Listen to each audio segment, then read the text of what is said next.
Era una tarde lluviosa en San Salvador cuando el convoy presidencial se detuvo en un pequeño barrio en las afueras de la ciudad. La lluvia golpeaba los techos de lámina con un sonido ensordecedor, mientras Nayib Bukele miraba por la ventana del vehículo blindado con el ceño fruncido. Algo en ese lugar le resultaba extrañamente familiar. Los escoltas se miraron entre sí cuando Bukele pidió bajar del automóvil. No era común que el presidente detuviera su recorrido sin previo aviso. Caminó por las calles llenas de charcos y vio niños descalzos jugando bajo la lluvia. Sus risas contrastaban con la tristeza reflejada en las paredes agrietadas de las casas humildes. De pronto, sus ojos se detuvieron en una figura menuda, de cabello gris y espalda encorvada, que barría el umbral de una casa en evidente estado de abandono. «Señora Mercedes», susurró Bukele, sintiendo un nudo en la garganta. La mujer alzó la vista con sorpresa. Sus ojos cansados se encontraron con los del presidente, y por un instante la confusión nubló su expresión. Luego, la incredulidad y el reconocimiento iluminaron su rostro. «Nayib», su voz temblorosa contenía años de recuerdos. La multitud comenzó a murmurar mientras los escoltas se mantenían atentos. Bukele no podía creer lo que veía.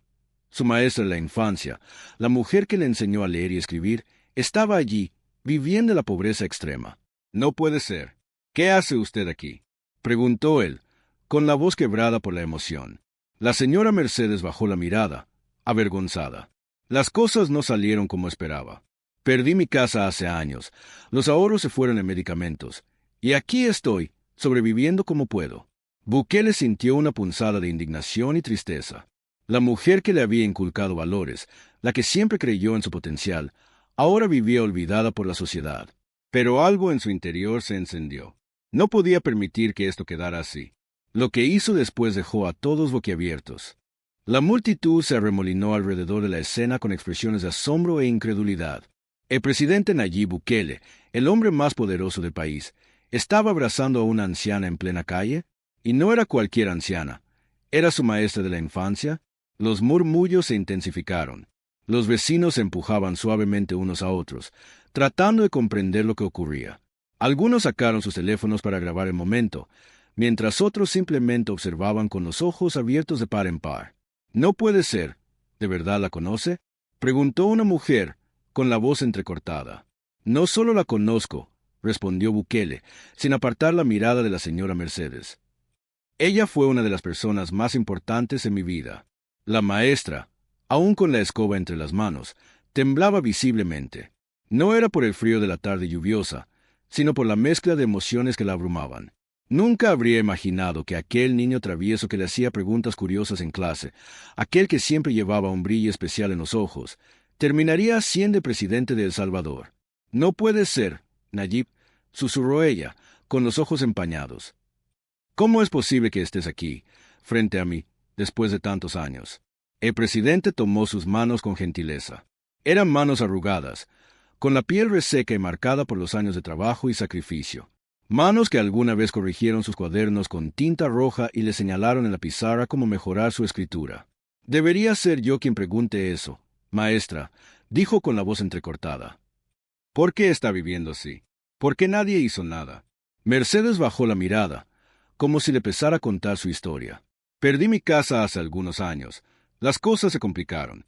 Mi pensión no alcanzaba para cubrir mis necesidades y terminé aquí, en esta casita que me prestaron. Hago algunos trabajos para ganar unos centavos, pero no es fácil». Las palabras se clavaron en el pecho de Bukele como un puñal. Sentía una mezcla de tristeza e indignación. Esta mujer había dedicado su vida a la educación, a formar generaciones enteras de niños, y ahora vivía en el abandono. ¿Cuántos otros maestros estarían en situaciones similares? Respiró hondo, tratando de contener la rabia, pero en lugar de quedarse en la impotencia, tomó su teléfono y marcó un número. La gente a su alrededor lo miró expectante. ¿A quién llamaba? ¿Qué estaba planeando? «Prepárense para recibir a un invitado especial en casa presidencial», dijo con firmeza, y luego miró a su maestra. «Señora Mercedes, hoy no dormirá aquí.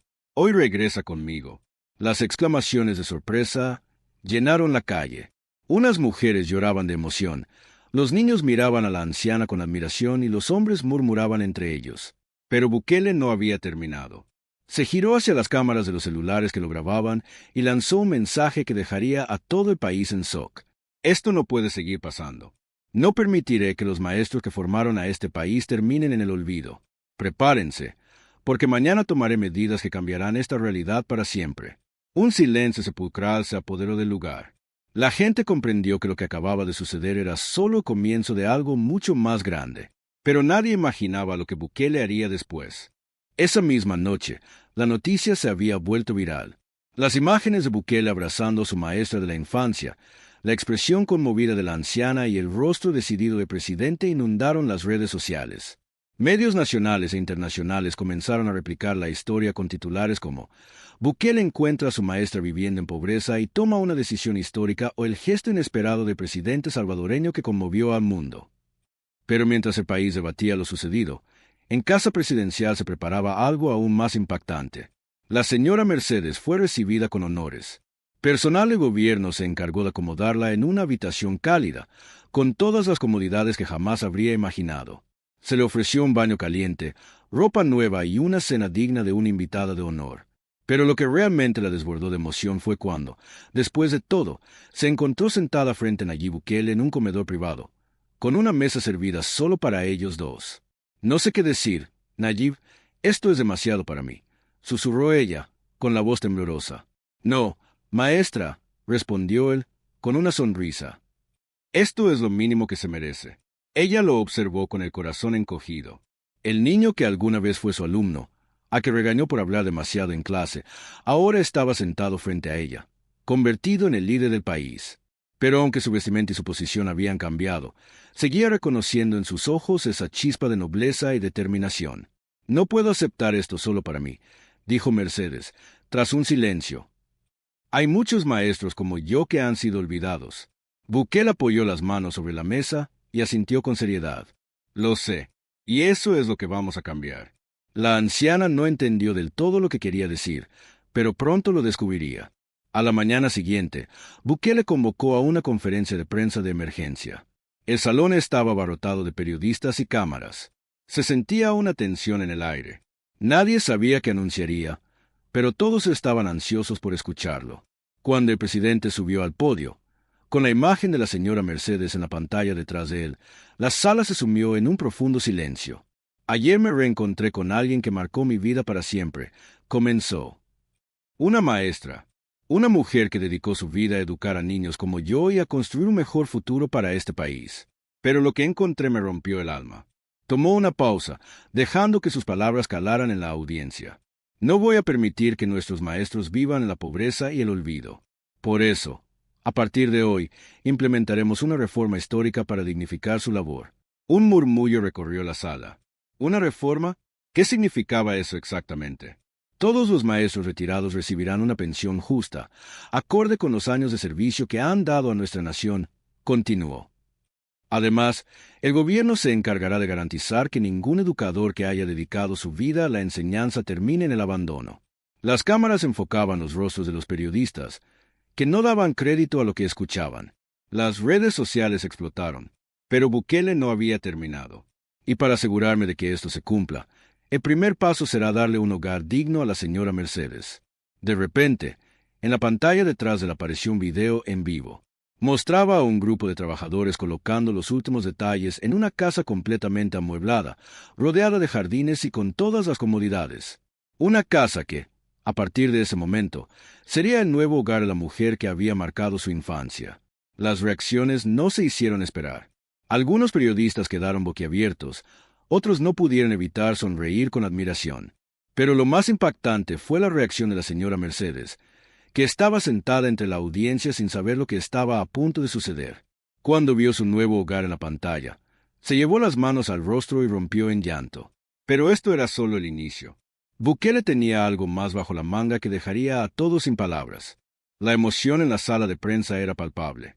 Todos estaban conmovidos con la historia de la señora Mercedes y la gran sorpresa de su nueva casa, pero Bukele aún no había terminado. Miró a la audiencia con la misma determinación con la que había hecho cada anuncio importante de su gobierno. «Este es solo el primer paso», dijo con firmeza. «No podemos permitir que los pilares de nuestra educación sean olvidados. Por eso, además de la pensión para maestros retirados, vamos a crear el Fondo de Dignificación Docente, que asegurará que ningún maestro vuelva a vivir en pobreza. Las redes sociales explotaron al instante. La transmisión en vivo de la conferencia superaba el 1.000.000 de espectadores en cuestión de minutos.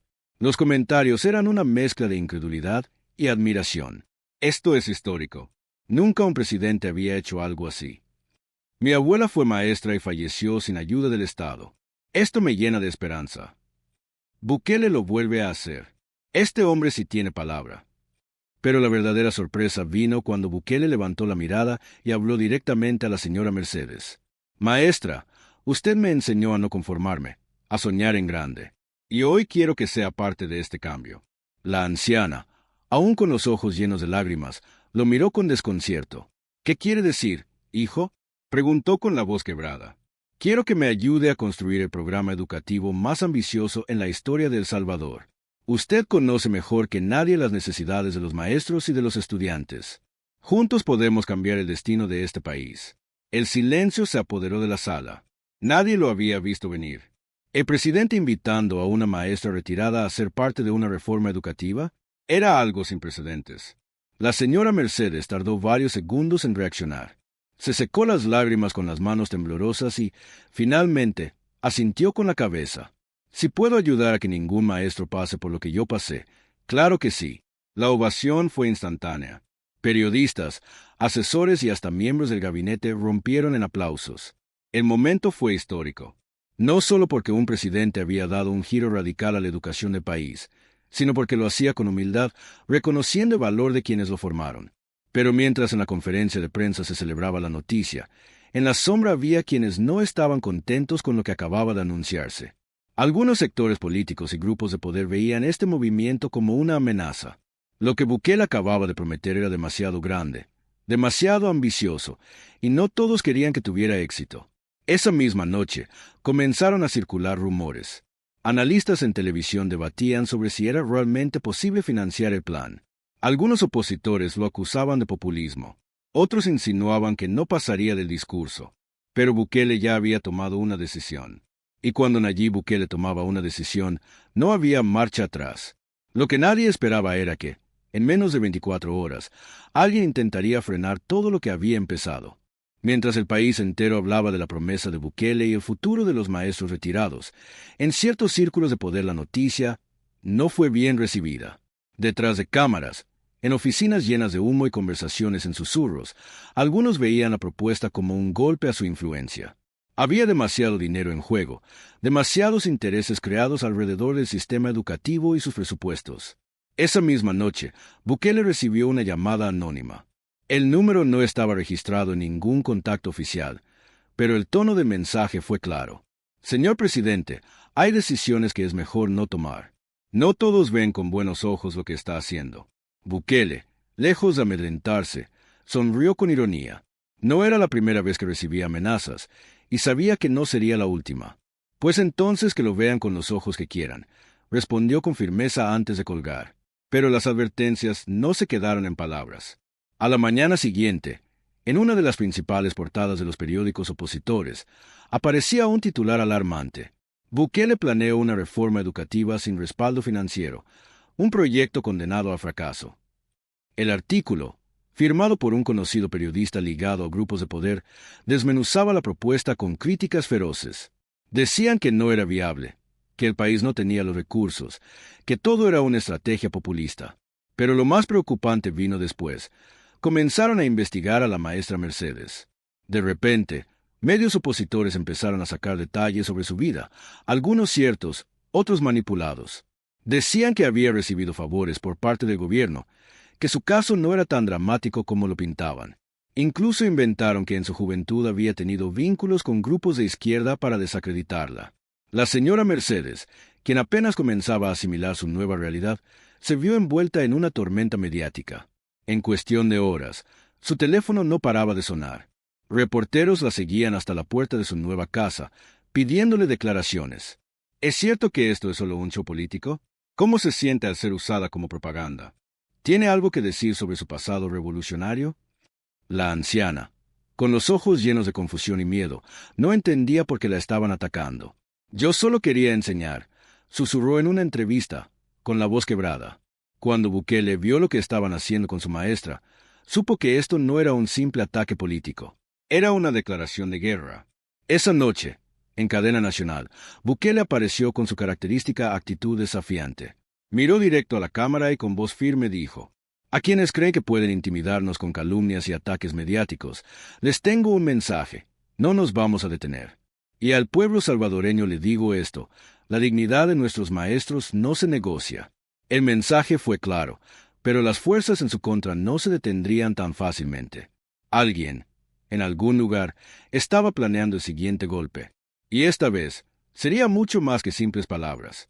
El clima en El Salvador estaba tenso. Mientras una parte del pueblo celebraba la valentía de Bukele, otra era bombardeada con desinformación y miedo. La guerra mediática estaba en su punto más álgido, pero lo peor aún estaba por venir. A las 3 de la madrugada, un grupo de desconocidos irrumpió en la casa de la señora Mercedes. No forzaron la puerta, no hicieron ruido. Se movieron con precisión quirúrgica. Su objetivo no era robar. Querían enviar un mensaje. Cuando la anciana despertó, el aire tenía un olor extraño. La sala estaba revuelta, pero lo que más le heló la sangre fue el mensaje escrito en la pared con pintura roja: «Cállate o sufre las consecuencias». Sus manos temblaban. Su respiración era agitada. Por un momento pensó que su corazón no soportaría el susto. No tardó en llegar la seguridad presidencial. En minutos, la casa estaba rodeada por agentes. Bukele fue informado inmediatamente y su reacción fue la que todos esperaban. «Se acabó el juego», dijo, apretando los puños. El presidente no perdió tiempo. Convocó una reunión de emergencia con sus ministros de Seguridad y Defensa. Las órdenes fueron claras: encontrar a los responsables y asegurarse de que la señora Mercedes estuviera completamente protegida. Esa misma tarde, Bukele visitó a su maestra en un lugar seguro. La encontró sentada en un sofá, con la mirada perdida. Cuando la vio, su expresión cambió. Dejó de ser presidente desafiante y se convirtió en el niño que una vez había aprendido en sus aulas. «Maestra», dijo con suavidad, sentándose a su lado. Ella levantó la mirada, sus ojos llenos de lágrimas. «¿Por qué me hacen esto, hijo? Yo solo quería enseñar». Bukele sintió una furia profunda, pero la contuvo. Tomó la mano de la anciana con respeto y le hizo una promesa: «No dejaré que nadie le haga daño. Se lo juro». Lo que Bukele no sabía en ese momento era que el enemigo tenía un último movimiento preparado. Uno que pondría a prueba no solo su liderazgo, sino su propia seguridad. Las horas posteriores al ataque a la casa de la señora Mercedes fueron un torbellino de caos e incertidumbre. A pesar de los esfuerzos de seguridad, la amenaza era real. Alguien con recursos y conexiones había decidido silenciarla. Pero lo que más preocupaba a Bukele no era solo su maestra, sino lo que el ataque representaba. Un mensaje claro de que el enemigo estaba dispuesto a todo para frenar su proyecto educativo. La guerra sucia no tardó en intensificarse. En cuestión de horas, las redes sociales se llenaron de publicaciones virales acusando al gobierno de malversación de fondos en el sector educativo. Se filtraron documentos, algunos con sellos oficiales, otros claramente manipulados, pero todos dirigidos a un solo objetivo: desviar la atención del ataque a la señora Mercedes y convertir la narrativa en un escándalo de corrupción. Los medios opositores no tardaron en amplificar la campaña. Titulares incendiarios inundaron la televisión y los portales de noticias.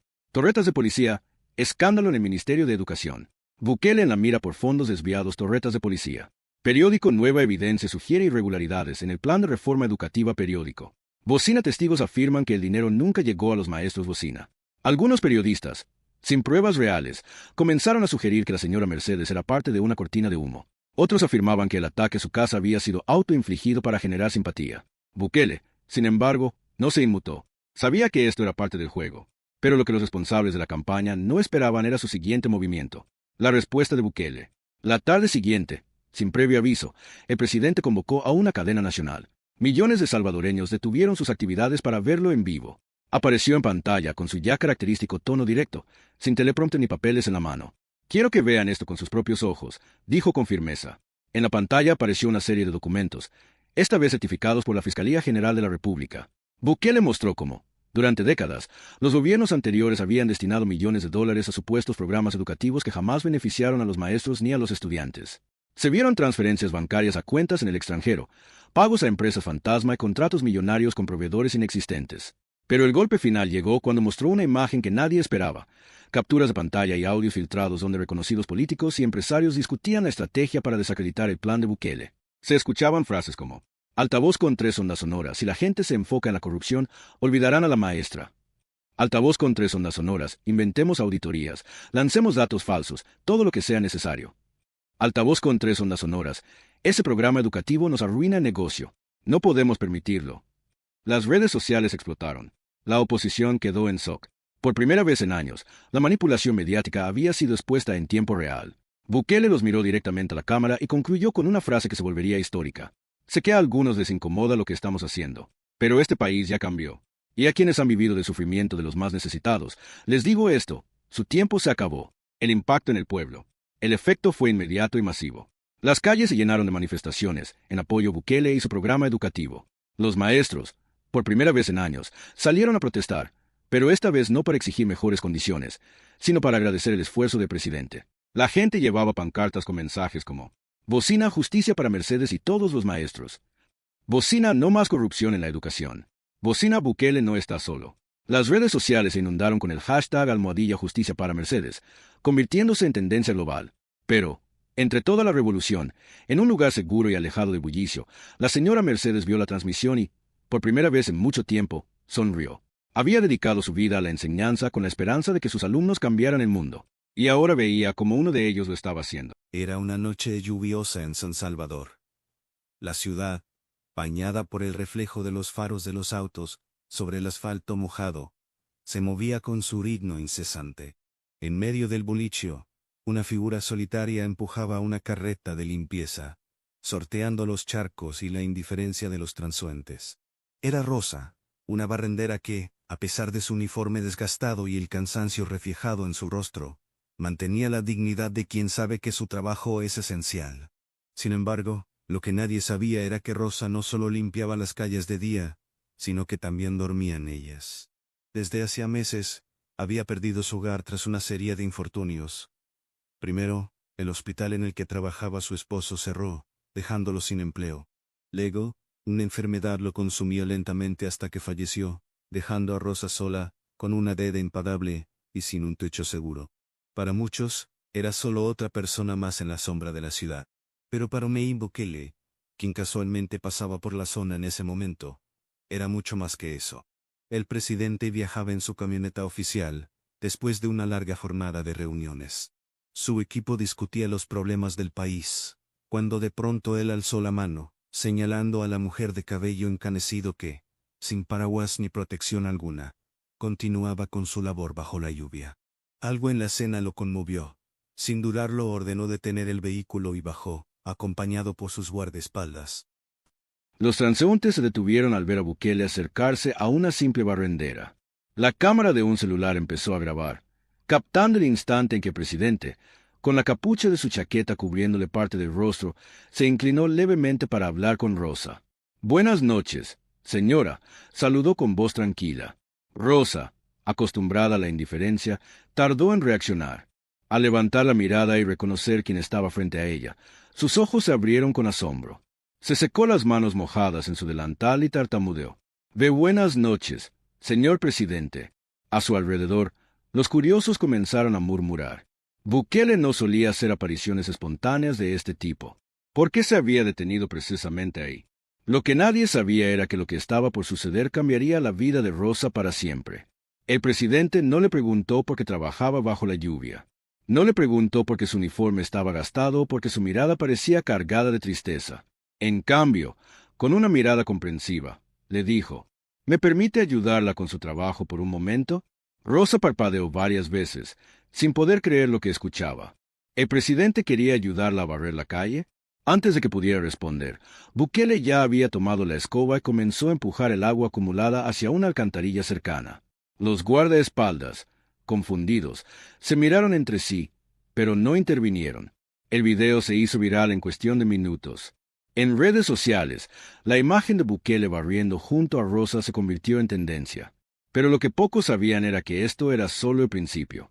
Porque, mientras Rosa observaba atónita al presidente realizando su labor, él la miró de nuevo y le hizo una pregunta que cambiaría todo. «¿Dónde vive usted, Rosa?» La barrendera sintió un nudo en la garganta. Bajó la mirada y, con voz temblorosa, respondió. «Aquí, señor presidente, en la calle». El silencio que siguió a sus palabras fue abrumador. Bukele dejó la escoba a un lado, respiró hondo y, tras un momento de reflexión, dijo, «Eso se acabó hoy mismo». Nadie podía imaginar lo que sucedería después. Pero lo que Bukele estaba a punto de hacer no solo le daría un hogar a Rosa, sino que conmocionaría al país entero. El video de Nayib Bukele barriendo junto a Rosa ya había explotado en las redes sociales. Millones de personas compartían las imágenes del presidente en la calle, empapado por la lluvia, con la escoba en mano. Los noticieros interrumpieron su programación habitual para hablar del impactante gesto. Sin embargo, lo que nadie sabía era que la historia apenas comenzaba. Esa misma noche, Bukele llegó a Casa Presidencial y convocó una reunión urgente con su equipo. En la sala de conferencias, el ambiente era tenso. Sus ministros y asesores intercambiaban miradas de incertidumbre. El presidente no tardó en ir al grano. «Necesito que Rosa tenga un hogar digno de inmediato», declaró con firmeza. La sala quedó en silencio. Uno de los asesores, después de dudar un instante, intervino. «Señor presidente, podemos gestionar un albergue para ella esta misma noche». Bukele negó con la cabeza. «No, no quiero que duerma en un albergue. Quiero que tenga un hogar. Y no solo ella. Hay miles como Rosa en nuestras calles. Vamos a cambiar eso». El equipo de gobierno comprendió que esto no era solo un acto de caridad. Bukele estaba a punto de tomar una decisión que cambiaría la política social del país. Horas después, a las 7 de la mañana, la televisión nacional interrumpió su programación con un anuncio inesperado. El presidente Bukele daría una declaración en vivo. Las cámaras enfocaron el podio presidencial. Bukele, con su característico estilo directo, miró a la audiencia y dijo, «Anoche conocí a una mujer llamada Rosa. Trabaja limpiando nuestras calles, pero lo más impactante es que también duerme en ellas. ¿Cómo es posible que alguien que hace tanto por nuestro país no tenga un techo seguro? Eso cambia desde hoy». El país entero contuvo el aliento. A partir de este momento, iniciaremos un plan para garantizar que cada persona sin hogar que trabaja para mejorar nuestra sociedad tenga un lugar digno donde vivir. Las redes estallaron. Los noticieros repetían la noticia sin descanso. Algunos celebraban el anuncio como un acto de justicia social sin precedentes. Otros, más escépticos, se preguntaban si sería posible cumplir una promesa tan ambiciosa. Mientras tanto, Rosa, que había sido llevada a una residencia temporal esa madrugada, observaba la transmisión con lágrimas en los ojos. No podía creer lo que estaba escuchando. Pero lo que aún nadie sabía era que la historia de Rosa era solo el inicio de algo mucho más grande, y que no todos estaban contentos con la decisión de Bukele. En las sombras, algunos grupos poderosos veían esta iniciativa como una amenaza, y estaban dispuestos a hacer lo que fuera necesario para detenerlo. El anuncio de Bukele se volvió el tema más comentado en el país. La noticia cruzó fronteras, llegando a medios internacionales que alababan la audaz iniciativa del presidente. Sin embargo, mientras millones de ciudadanos celebraban la decisión, en ciertos círculos de poder la reacción fue completamente diferente. En una lujosa oficina con vista a la ciudad, un grupo de empresarios y políticos observaba la transmisión en una pantalla gigante. Sus rostros reflejaban una mezcla de molestia y preocupación. «Esto es un problema», dijo un hombre de traje gris, apagando el cigarro con fuerza en el cenicero. Otro empresario asintió con el ceño fruncido. «Si Bukele sigue con esto, cambiará todo el sistema. Y si la gente ve que funciona, exigirá más». El hombre del traje gris se inclinó hacia adelante y habló con voz baja, pero firme. «Debemos asegurarnos de que no funcione». Esa misma noche, en una de las calles de San Salvador, Rosa caminaba hacia su nuevo alojamiento cuando un auto negro sin placa se detuvo a su lado. Dos hombres con rostros serios bajaron del vehículo. «Súbete», ordenó uno de ellos, sin dejar espacio para una negativa. El miedo se apoderó de Rosa. Miró a su alrededor buscando ayuda, pero la calle estaba vacía. Su corazón latía con fuerza. Sabía que no tenía opción. Lentamente, subió al auto, mientras su mente intentaba entender qué estaba pasando. El vehículo arrancó y se adentró en la noche. Horas después, en Casa Presidencial, Bukele estaba revisando informes cuando recibió una llamada urgente de su equipo de seguridad. «Señor presidente, la señora Rosa desapareció». El silencio en la oficina fue absoluto. Bukele se puso de pie de inmediato, con el ceño fruncido. «¿Cómo que desapareció?» «Salió de su residencia y nunca llegó a su destino. Tenemos testigos que vieron un auto negro detenerse a su lado». La mandíbula de Bukele se tensó. Lo que comenzó como un acto de justicia social ahora se había convertido en una batalla contra fuerzas que no querían que el sistema cambiara. Encuéntrenla. No importa lo que cueste. Las luces de la ciudad brillaban en la oscuridad, mientras en algún lugar Rosa enfrentaba el inicio de un peligro que ni siquiera podía imaginar.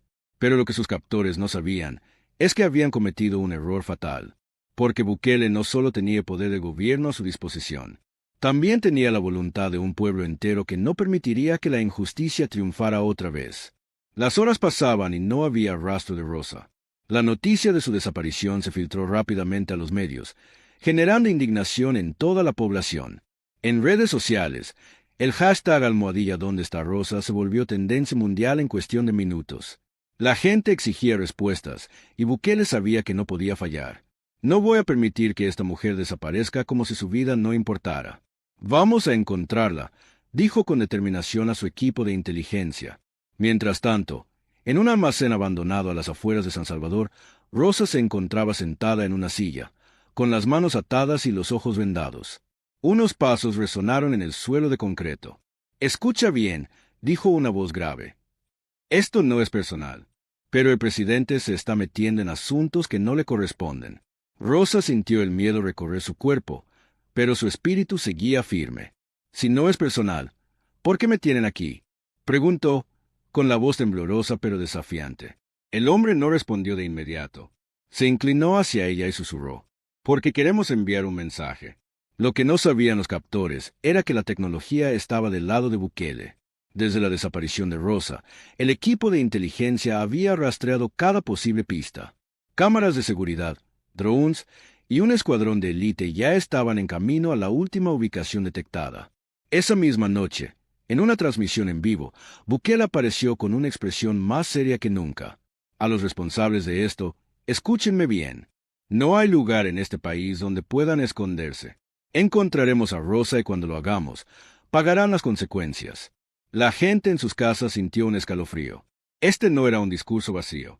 Era una declaración de guerra contra aquellos que se oponían al cambio. Los secuestradores comenzaron a dudar. «Tenemos que deshacernos de ella ahora». Pero justo en ese momento, se escuchó un estruendo afuera del almacén. Las luces de patrullas y helicópteros iluminaron la zona. «Manos arriba», gritaron las fuerzas especiales, irrumpiendo en el lugar con armas en alto. Los secuestradores intentaron huir, pero en cuestión de segundos fueron reducidos al suelo. Un agente corrió hacia Rosa y le quitó la venda de los ojos. «Tranquila, ya estás a salvo». En cuestión de minutos, la noticia explotó en los medios. Rosa había sido rescatada con vida, pero aunque la batalla se había ganado, la guerra aún no terminaba. Bukele sabía que detrás de estos hombres había algo mucho más grande, y lo que descubriría en los próximos días pondría en juego no solo su proyecto, sino el futuro de todo el país. El rescate de Rosa fue un triunfo, pero Bukele sabía que esto apenas era el comienzo. Cuando los secuestradores fueron interrogados, quedó claro que no eran simples criminales. Eran piezas de algo mucho más grande. En una sala de interrogatorios, uno de los hombres capturados miraba fijamente a los oficiales. No mostraba miedo, ni siquiera preocupación. «Perderme a mí no cambia nada», dijo con una sonrisa fría. «Ya están en camino». Bukele recibió el informe minutos después. «¿En camino? ¿Quiénes?», preguntó con el ceño fruncido. El jefe de inteligencia se aclaró la garganta. «Señor, al revisar los teléfonos de los secuestradores encontramos mensajes encriptados. Alguien con mucho poder les ordenó esto». La noticia cayó como un balde de agua fría. Bukele sabía que dentro del gobierno aún quedaban residuos de corrupción, pero lo que estaba a punto de descubrir lo dejó helado. Uno de sus propios ministros estaba implicado. Con un rápido operativo, su equipo interceptó llamadas, revisó documentos ocultos y finalmente encontraron la prueba definitiva: un audio filtrado donde una voz reconocible decía: «Este Bukele no entiende que hay cosas que no se pueden cambiar. Es hora de darle una lección». El presidente sintió una mezcla de furia y decepción. «¿Quién es?», preguntó con voz fría. El jefe de inteligencia tragó saliva. «Es el ministro de Desarrollo Urbano». La traición venía desde adentro. Mientras tanto, en su casa, Rosa recibía atención médica y descanso, pero su mente no podía apartarse de lo que había vivido. «No puedo quedarme callada», le dijo a una reportera que la entrevistó. Esa misma noche, la historia de Rosa salió a la luz en un programa de televisión. El país entero vio su testimonio. Escucharon sobre el secuestro, el rescate y la verdad sobre lo que había detrás. Pero mientras las noticias explotaban, en las sombras se preparaba una respuesta. Los que estaban en el poder antes de Bukele no iban a quedarse de brazos cruzados. Esa misma noche, un convoy negro sin placa salió de una mansión en una zona exclusiva de la ciudad. Adentro, un hombre hablaba por teléfono. El mensaje no fue suficiente. Ahora debemos tomar medidas más drásticas. El país estaba a punto de enfrentarse a su mayor desafío, y Bukele estaba listo para lo que viniera. La ciudad dormía, pero en los pasillos de poder, una tormenta silenciosa se desataba. Bukele, con el rostro serio, revisaba los últimos informes de inteligencia. La captura del ministro de Desarrollo Urbano no había sido el fin. Era solo la punta del iceberg. Señor presidente, hemos detectado movimientos extraños. Hay gente en el sistema que aún protege a esta red, informó el jefe de seguridad. ¿De quién hablamos?, preguntó Bukele sin apartar la mirada de los documentos. Jueces, empresarios, incluso algunos policías. Están intentando limpiar sus huellas. Bukele respiró hondo. Sabía que enfrentarse a la corrupción en su país era un desafío monumental, pero esta vez era personal. Rosa había sido atacada simplemente por existir, por ser un testigo involuntario de una verdad incómoda. Mientras tanto, en un barrio humilde de San Salvador, Rosa trataba de dormir. Su pequeña habitación en un refugio temporal era cálida, pero el recuerdo del secuestro aún la atormentaba. No podía dejar de pensar en las palabras de los hombres que la habían retenido. Tú no entiendes en lo que te metiste. Aquí, la gente como tú solo sirve para barrer, no para hablar. Un escalofrío recorrió su cuerpo. Sabía que, aunque estaba a salvo por ahora, la amenaza aún no había desaparecido. Y tenía razón. A kilómetros de allí, en una mansión rodeada de seguridad privada, un grupo de hombres se reunía en la penumbra. Entre ellos, un exfuncionario que había huido del país y un empresario de renombre. Bukele está llegando demasiado lejos, gruñó uno de ellos. Si sigue así, no quedará nada de nuestra red. Tenemos que actuar rápido, intervino otro. No podemos permitir que esa mujer siga hablando. La orden fue clara. Antes del amanecer, Rosa debía desaparecer. Pero lo que no sabían era que la inteligencia de Bukele ya había interceptado sus planes. A las 2:47 de la mañana, el equipo de seguridad de la presidencia identificó un vehículo sospechoso acercándose al refugio de Rosa. Señor presidente, tenemos una amenaza en curso. Bukele no dudó. Activen el protocolo. Que no llegue ni a media cuadra. Un equipo de fuerzas especiales se movilizó en la oscuridad. Sigilosos, tomaron posiciones estratégicas alrededor del refugio. Dentro del vehículo sospechoso, 3 hombres armados se preparaban. Entras, las sacas y nos vamos, ordenó uno de ellos. Tiene que parecer un robo común. Pero antes de que pudieran abrir la puerta, ¡boom! Luces cegadoras iluminaron la calle. Un enjambre de agentes los rodeó en segundos. Manos arriba. Están rodeados. Los criminales no tuvieron oportunidad. Uno intentó sacar un arma, pero un disparo de advertencia lo obligó a rendirse. Desde su oficina, Bukele observó la escena a través de una transmisión en vivo. Su rostro estaba tenso, pero sus ojos reflejaban determinación. «Esto se acaba hoy», murmuró. Mientras los detenidos eran llevados a la base, Rosa fue escoltada a un lugar aún más seguro. Pero ella ya había tomado una decisión. «No me voy a esconder más», dijo con voz firme. «Quiero hablar». Y esa misma mañana, su rostro apareció en todos los noticieros del país. Las calles de San Salvador se llenaron de expectativa. La historia de Rosa ya no era solo la de una mujer humilde atacada por los poderosos. Se había convertido en el símbolo de algo más grande. Desde su escondite, un hombre de traje caro veía la transmisión con furia. «Esta maldita mujer nos está arruinando». Su teléfono sonó. «Necesitamos una salida. Si Bukele sigue, nos destruirá a todos. Entonces tendremos que adelantarnos a él», respondió la voz al otro lado de la línea. Pero esta vez, Bukele iba un paso adelante. Con la evidencia recolectada de los detenidos, su equipo rastreó la red de corrupción hasta su núcleo. Documentos, transferencias bancarias, grabaciones. Todo estaba listo, y el presidente no perdió tiempo. Esa misma tarde, en una cadena nacional, apareció frente a la cámara con un expediente en la mano. Por años, Estos hombres han saqueado al país y han intentado silenciarnos. Pero El Salvador ya no es el mismo. Hoy, presento pruebas que demuestran quiénes son y qué han hecho. Las redes explotaron. La gente salió a las calles exigiendo justicia. En cuestión de horas, jueces, empresarios y exfuncionarios fueron arrestados. Algunos intentaron huir del país, pero el gobierno ya tenía sus nombres en la lista de captura internacional. Y en medio de todo, Rosa fue invitada a la casa presidencial. Cuando entró a la oficina de Bukele, sintió que sus piernas temblaban. No sé cómo agradecerle. Señor presidente, dijo con humildad. Bukele sonrió. No soy yo quien merece agradecimientos, Rosa. Es el pueblo el que ha hablado. Ella bajó la mirada, emocionada. ¿Qué pasará conmigo ahora? El presidente la miró con seriedad. ¿Qué es lo que realmente quieres? Rosa tardó en responder, pero cuando lo hizo, su voz no titubeó. Quiero ayudar a otras personas como yo, mujeres que no tienen hogar, que han sido invisibles toda su vida. Bukele asintió. Entonces hagámoslo. Días después, en un evento especial, Rosa fue nombrada líder de un nuevo programa de ayuda para personas sin hogar.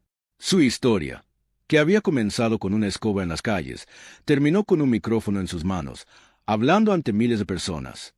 El Salvador había cambiado, y Rosa se convirtió en el rostro de una nueva era. Mientras la ovación llenaba el lugar, Bukele la observó desde la distancia con una leve sonrisa. La batalla aún no terminaba, pero sabía que, con personas como Rosa a su lado, el país tenía un futuro brillante. La noche caía sobre San Salvador cuando Nayib Bukele salió del hospital con los ojos enrojecidos, su respiración entrecortada y el corazón oprimido por una angustia indescriptible. El bullicio de la ciudad parecía ajeno a su sufrimiento, las luces de los autos pasaban como espectros sin sentido, y el aire fresco de la madrugada no lograba disipar el peso que oprimía su pecho. Su esposa, Gabriela, estaba en estado crítico. Los médicos habían hecho todo lo posible, pero la esperanza se diluía con cada segundo que pasaba. Había mencionado una posibilidad remota de tratamiento, algo experimental, casi imposible de conseguir. Las probabilidades estaban en su contra. Nayib, el hombre fuerte y decidido que había enfrentado crisis nacionales con temple inquebrantable, ahora se sentía impotente. Caminó sin rumbo, sus pasos resonando en el asfalto húmedo. Fue entonces cuando una voz infantil lo sacó de su trance. Señor Bukele, yo sé cómo salvar a su esposa. El presidente se detuvo en seco, giró la cabeza y encontró a un niño descalzo, de unos 10 años, con la ropa sucia y rota, pero con una mirada de determinación que contrastaba con su frágil apariencia. Nayib parpadeó, incrédulo. ¿Cómo podía un niño de la calle saber algo que ni los mejores médicos habían podido resolver? ¿Qué dijiste? Preguntó, con la voz ronca. Yo sé cómo ayudarla, repitió el niño, dando un paso adelante. Hay alguien que puede salvarla, pero nadie quiere hablar de él. Es peligroso. La mente de Nayib se debatía entre la incredulidad y la desesperación. Cualquier posibilidad, por descabellada que fuera, merecía ser escuchada. Se inclinó hacia el niño, observando sus ojos llenos de certeza. Dime quién es, susurró Bukele. El niño miró a su alrededor, como asegurándose de que nadie más los escuchara, y luego murmuró con voz temblorosa. Es un doctor haitiano. Vive oculto porque lo que hace no es legal. Bukele sintió un escalofrío recorrer su espalda. Algo en la manera en que el niño lo dijo hizo que su instinto se activara. ¿Quién era este doctor? ¿Por qué estaba oculto? Y lo más importante, ¿realmente podría salvar a Gabriela? Llévame con él, ordenó Bukele. El niño negó con la cabeza y dijo en voz baja. No puedo, pero puedo decirle cómo encontrarlo.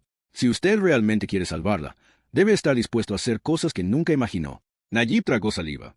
Estaba acostumbrado a enfrentarse a situaciones extremas, pero esta vez era diferente.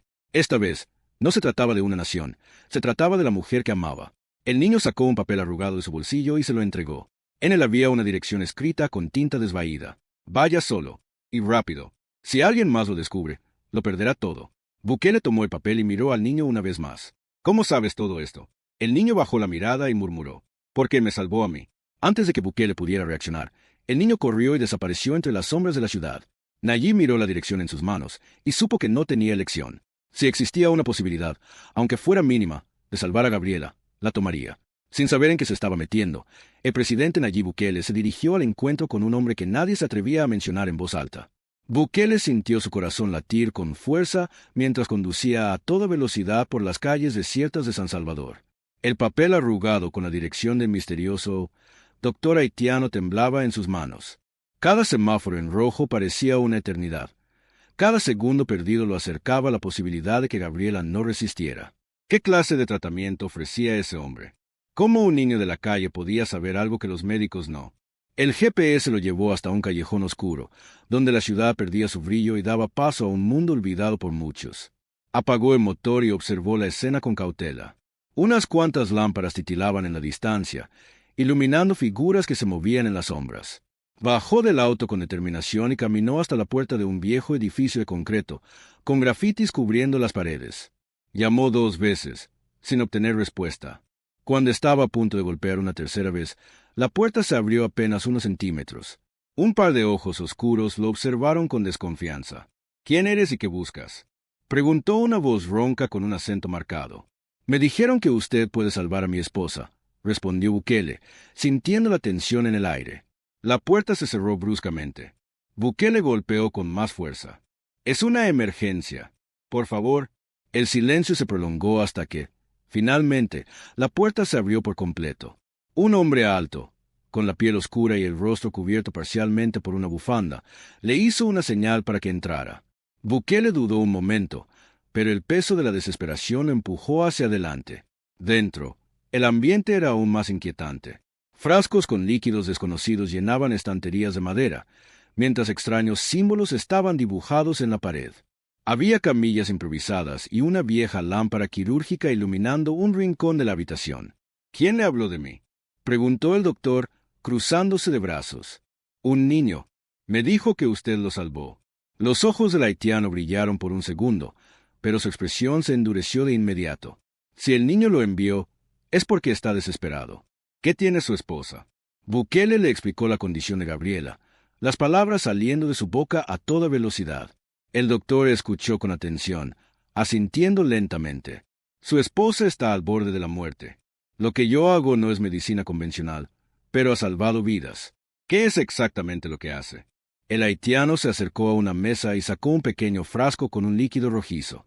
«Es un tratamiento basado en métodos ancestrales. Pero hay un problema. No tengo suficiente para salvarla». Bukele sintió que el suelo se le hundía bajo los pies. «¿Dónde consigo más?». El doctor guardó silencio por un momento y luego dijo con voz grave: «Solo hay un lugar donde se encuentra este ingrediente. Pero para obtenerlo, deberá tomar una decisión que cambiará su vida para siempre». Bukele lo miró fijamente. No importaba el precio, no importaba el riesgo. Haría lo que fuera necesario. «Dígame qué tengo que hacer». El doctor tomó aire. Finalmente, pronunció las palabras que harían temblar al presidente de El Salvador. «Debe viajar a Haití. Y allí, enfrentarse a algo que muchos creen que no debería existir». El vuelo a Haití fue un torbellino de pensamientos, dudas y una desesperación creciente. Bukele no perdió tiempo. Usó sus contactos para conseguir un jet privado y despegó en cuestión de horas. Mientras el avión surcaba la oscuridad de la noche, repasaba una y otra vez las palabras del doctor haitiano. «No es solo un ingrediente, es un ritual, y hay un precio que debe pagar». Las imágenes de Gabriela en la cama del hospital lo atormentaban. Su piel pálida, su respiración débil, los doctores mirándolo con resignación. No podía permitir que se fuera, no cuando aún tenían una vida por vivir juntos. Al aterrizar en Puerto Príncipe, lo recibió un calor sofocante y una sensación de inquietud en el aire. 2 hombres de aspecto rudo lo esperaban junto a un viejo todoterreno. Sin decir palabra, lo escoltaron hasta el vehículo y arrancaron a toda velocidad por caminos de tierra, alejándose de la ciudad y adentrándose en la espesura de la selva. «¿Están seguros de que encontraremos lo que necesitamos?», preguntó Bukele, rompiendo el tenso silencio. Uno de los hombres le lanzó una mirada por el espejo retrovisor. «No se trata de encontrarlo. Se trata de que lo encuentre a usted». Bukele sintió un escalofrío. ¿Quién era él? Horas después, el vehículo se detuvo en medio de un claro. Una cabaña solitaria se alzaba entre los árboles, iluminada por una tenue luz. El conductor se giró hacia Bukele. «De aquí en adelante, está solo». Sin más explicaciones, los hombres dieron media vuelta y se marcharon, dejando a Bukele rodeado por la espesura de la jungla y el incesante canto de los insectos. Respiró hondo y caminó hasta la cabaña. Tocó la puerta con firmeza. Nada, volvió a golpear. Esta vez, la puerta se abrió lentamente, como si hubiera estado esperando su llegada. Dentro, el aire olía a incienso y humedad. Un anciano de mirada penetrante estaba sentado en el suelo, rodeado de velas y extrañas figuras talladas en madera. «Sabía que vendrías», dijo el anciano, con voz rasposa. «El varón me lo dijo. Bukele frunció el ceño. Necesito el ingrediente. Mi esposa. Lo sé, interrumpió el anciano. Pero nada es gratis en este mundo. El anciano se levantó con dificultad y tomó un frasco de cristal que contenía un polvo oscuro. Este es el poussiere de la viernes, susurró. El polvo de la vida. Puede traerla de vuelta, pero solo si estás dispuesto a dar algo a cambio. Bukele apretó los puños. Dígame qué debo hacer. El anciano lo miró fijamente y sonrió con tristeza. Debes elegir, o la vida de tu esposa, o la tuya. El silencio fue abrumador. Bukele sintió que el mundo se desmoronaba bajo sus pies. El anciano se acercó y colocó el frasco en sus manos. Tienes hasta el amanecer para decidir. Bukele cerró los ojos. Sabía lo que tenía que hacer. El aire dentro de la cabaña era espeso, cargado de aromas a hierbas quemadas y cenizas antiguas. Bukele sostenía el frasco con ambas manos, sintiendo su peso como si llevara dentro su destino y el de Gabriela. Sus pensamientos se enredaban en un torbellino de incertidumbre. ¿De verdad tenía que elegir entre su vida y la de ella? El anciano lo observaba desde la penumbra, con una expresión inescrutable. Su piel, curtida por los años y el sol de la isla, parecía casi de piedra. Su voz, cuando volvió a hablar, fue apenas un susurro. No hay milagros sin sacrificios. Si decides salvarla, el varón vendrá por ti. Bukele tragó saliva. Sabía que el anciano se refería al varón Samedi, el espíritu de la muerte en la religión vudú haitiana. Una figura que bailaba entre la vida y la muerte, que reía con la tragedia y bebía ron con ají picante. Si realmente estaba involucrado en esto, no había marcha atrás. ¿Y si no decido? Preguntó Bukele, su voz más firme de lo que esperaba. El anciano entrecerró los ojos. Entonces la enfermedad seguirá su curso. Y cuando ella parta, el varón vendrá por ti de todos modos, pero sin misericordia. El presidente sintió un escalofrío recorrerle la espalda. ¿Cómo se usa? Preguntó, resignado. El anciano sonrió de lado y se acercó a una mesa de madera oscura cubierta de objetos rituales. Tomó un pequeño cuenco de barro y lo llenó con un líquido espeso de color rojo oscuro. Luego, extendió la mano hacia Bukele. Tu sangre debe mezclarse con el polvo. Bukele dudó por un instante, pero luego estiró el brazo. El anciano tomó una navaja afilada y le hizo un corte preciso en la palma. Una fina línea de sangre goteó dentro del cuenco. El anciano añadió una pizca del poussiere de la viernes y revolvió la mezcla con un hueso tallado con símbolos ancestrales. El líquido burbujeó por un instante antes de volverse negro como la noche. Dáselo a beber antes del amanecer, susurró el anciano. Pero recuerda, cuando ella abra los ojos, el pacto estará sellado. Bukele asintió y tomó el cuenco con ambas manos.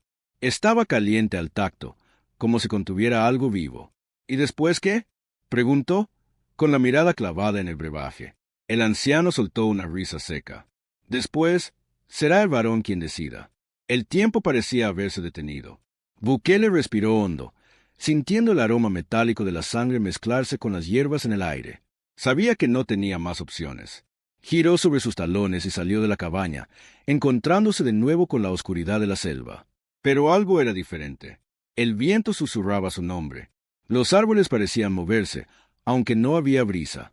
Y en algún lugar, a lo lejos, alguien reía con una voz grave y profunda.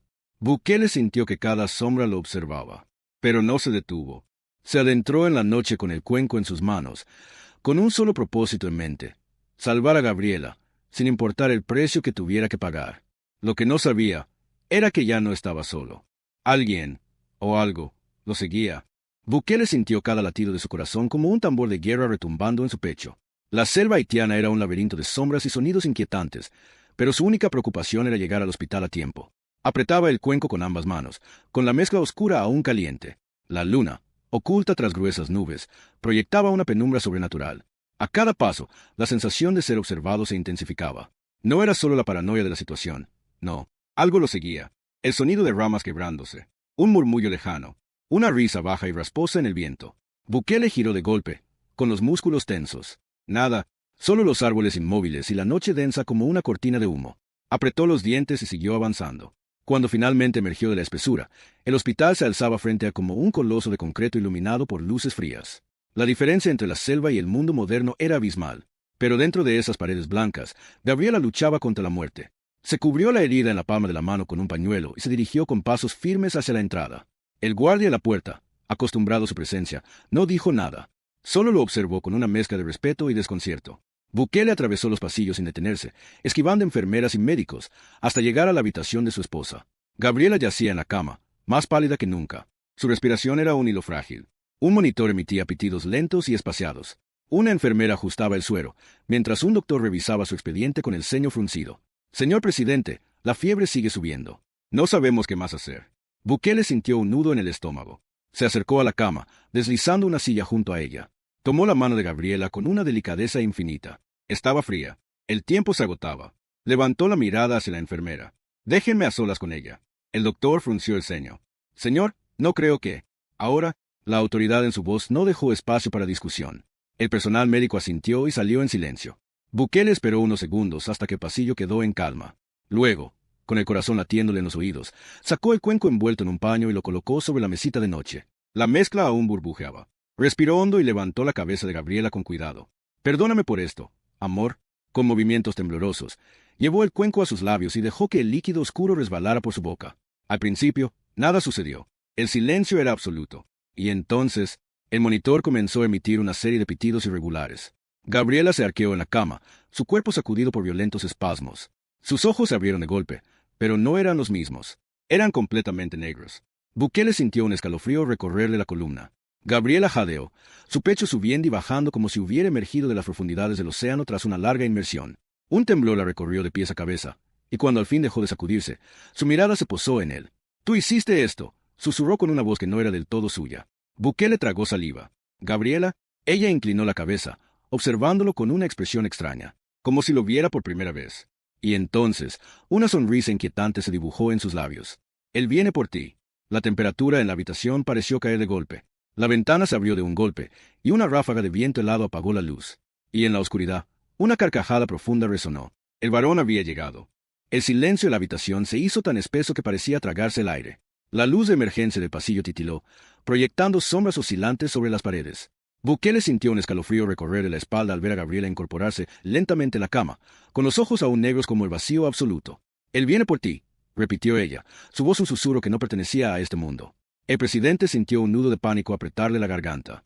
Sabía que había cruzado una línea peligrosa, que había desafiado algo que la razón no podía explicar. Pero no había alternativa. Gabriela estaba viva. Respiraba. Sus mejillas, antes pálidas, ahora tenían un leve rubor. Pero, ¿a qué precio? Un trueno retumbó en la distancia, como si el cielo mismo rugiera en advertencia. Y entonces, la carcajada volvió a resonar en la habitación. Era una risa profunda, gutural, como si surgiera de lo más profundo de la tierra. Bukele giró la cabeza con un latigazo. La figura estaba ahí, parada en la esquina más oscura de la habitación. Una silueta alta y cadavérica emergía de las sombras. Su rostro era una máscara de hueso, con ojos que parecían pozos sin fondo.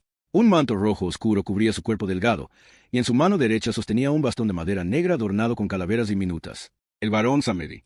El mismo espíritu al que el niño de la calle le había dicho que debía invocar. La entidad del vudú que custodiaba la muerte y la resurrección. Tu fe es fuerte, presidente, pero ahora debemos hablar de lo que me debes. La voz del varón no sonó en el aire. Retumbó en la mente de Bukele como una campanada fúnebre. El presidente se levantó de golpe, instintivamente poniéndose entre Gabriela y la entidad. Ella está viva. Funcionó. ¿Eso significa que está curada? El varón inclinó la cabeza lentamente, su sonrisa alargándose hasta volverse inhumana. Oh, sí, el veneno ya no corre por su sangre. Está más viva que nunca. Gabriela jadeó y se llevó una mano al pecho, sintiendo su propio latido con incredulidad. Pero, continuó el varón, dando un paso adelante, nada en este mundo es gratis. Bukele sintió un vacío helado en el estómago. ¿Qué quieres? El varón soltó una risa baja. Solo lo justo, un alma por otra. El presidente sintió su piel erizarse. No. La figura espectral ladeó la cabeza. Debes comprender, Bukele. No hice esto por bondad. La muerte es un equilibrio, y ahora está roto. El viento en la habitación se intensificó. La cortina se alzó, la ventana crujió. No puedes llevártela. No a ella. La voz del varón se deslizó como un filo de navaja. A ti. Bukele sintió su corazón detenerse un segundo. La risa del varón se hizo más fuerte, más envolvente. Tú hiciste el pacto, tú pagas el precio. Gabriela, con el rostro desencajado, miró a Bukele con horror. No, no puedes llevártelo. El varón se giró hacia ella con una lentitud exasperante. Oh, querida, no puedes negociar con la muerte. El presidente sintió el peso de la decisión sobre sus hombros. Pero antes de que pudiera hablar, la puerta de la habitación se abrió de golpe. Era el niño. el mismo niño de la calle que le había hablado del ritual. «Detente», gritó con una voz más fuerte de lo que su pequeño cuerpo parecía capaz. El varón fijó sus ojos oscuros en él, su sonrisa menguando levemente. «¿Tú otra vez?» El niño respiró hondo, con paso decidido, entró en la habitación. «Todavía hay otra manera». Bukele se aferró a esas palabras como un náufrago a un pedazo de madera en alta mar. «¿Cuál?» El niño miró directamente al varón. «Déjalo ir. Yo tomaré su lugar». El tiempo pareció detenerse. El varón entrecerró los ojos. ¿Un sacrificio voluntario? El niño asintió, pero con una condición. «Habla». El pequeño alzó el rostro con determinación. «Quiero una segunda oportunidad». El varón inclinó la cabeza. «Interesante». Y la habitación se sumió en un silencio sepulcral. El varón caminó lentamente hacia el niño, con su bastón golpeando el suelo con cada paso. Bukele sintió la tentación de interponerse, pero algo en la mirada del pequeño lo detuvo. El niño no tenía miedo. «Una segunda oportunidad», susurró el varón, extendiendo una mano de hueso. El niño no retrocedió. «Sí, pero no aquí. Quiero nacer otra vez, en un lugar donde pueda cambiar mi destino». El varón entrecerró los ojos. ¿Y por qué habría de aceptar? El niño respiró hondo. «Porque sé quién eres en realidad». Bukele vio, con asombro, cómo la sonrisa del varón se desvanecía un poco. «Ah, ¿sí?» El niño asintió. «No eres solo un espíritu de la muerte. Eres quien decide quién merece otra oportunidad». El varón lo observó en silencio durante largos segundos. Entonces sonrió. «Interesante». Se giró hacia Bukele. «Parece que hoy es tu día de suerte, presidente». La silueta oscura alzó su bastón. El viento se intensificó, los vidrios vibraron, y de repente, un destello de luz cegadora llenó la habitación. Bukele entrecerró los ojos, y cuando los abrió de nuevo, el niño había desaparecido. El varón dio un paso hacia atrás, con su sonrisa intacta. «Se ha hecho el trato». Y en un parpadeo, también él desapareció en la sombra. El hospital quedó en silencio. Gabriela jadeó, como si despertara de un largo sueño. Bukele cayó de rodillas, sintiendo el peso de lo que había ocurrido. No entendía completamente lo que había pasado, pero sí sabía algo. El niño le había salvado la vida. Y en algún lugar, en otra parte del mundo, estaba naciendo de nuevo, con una nueva oportunidad. Bukele tomó la mano de Gabriela con fuerza. «Vamos a casa». Y con eso, la historia llegó a su fin. Pero el misterio apenas comenzaba.